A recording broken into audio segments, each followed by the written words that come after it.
My name is Leszek Sikon. I've been studying blacksmithing for 2 years now in Hereford College of Arts. And during my summer holiday last year, I went to a blacksmith meeting in Poland and met 75-year-old blacksmith named Józef Kułak.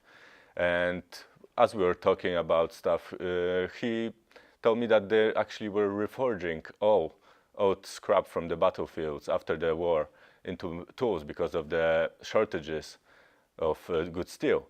So that gave me an idea that would be cool to just forge some old ammunition, and the opportunity came along with the Ypres Festival and the transition exhibition.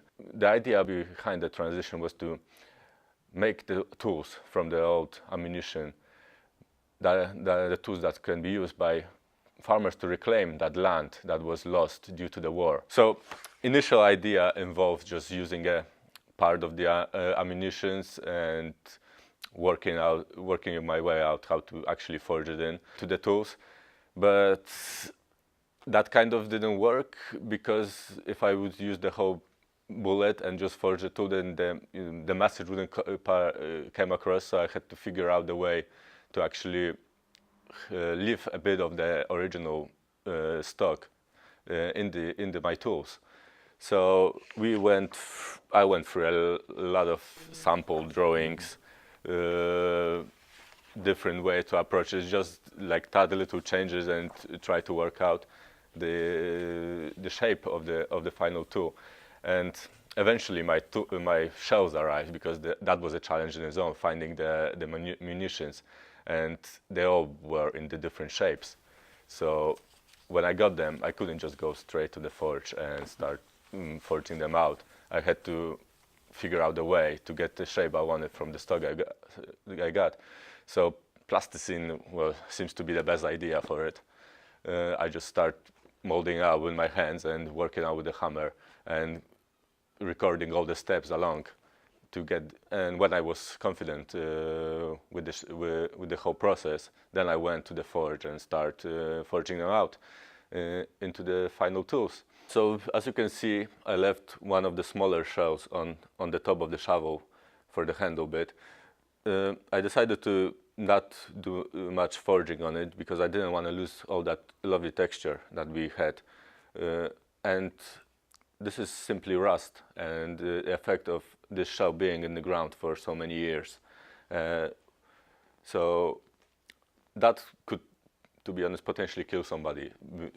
Being in the ground, somebody had to dig it up, remove the explosive from it, and just then I could actually use it in the forging. This part is also one of the shells that I had, and figuring out how to actually spread it enough for it to give me the shape that I wanted, because shovel has to have a certain shape. I mean, this is a spade, but yeah. But again, at first I was thinking just to get it all nice and shiny and polished, but as I was working along, I noticed that this gives a lovely texture as well, and kind of corresponds with the other side of it. So I have decided to leave it, and it is beautiful in its own crazy way. We're gonna make all the basic tools that farmers would use to get the land reclaimed, for them to actually use and grow stuff, instead of them just wasted land and nobody can use. This is still ammunition. This is still this was dangerous stuff. So I will when I was looking at the display, when I actually made a couple of them, I was looking at the gun racks that people are using. So, and the racks that are used for the tools actually in the sheds, and they are usually pretty rudimentary.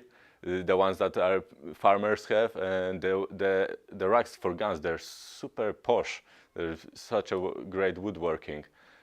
So I kind of went in between. So I want to have like a gun rack, army style, that I can just take it out, you know, like you would do with the gun, and just take it out to the fields and just use.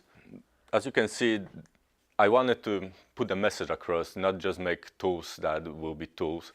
So I had to do a lot of thinking and testing before I actually get to the point that I am right now, that I have a clear idea of the tools that I'm gonna make and the whole process. Yeah, come to Ypres, see the full work of mine. Yeah, hopefully to see you there.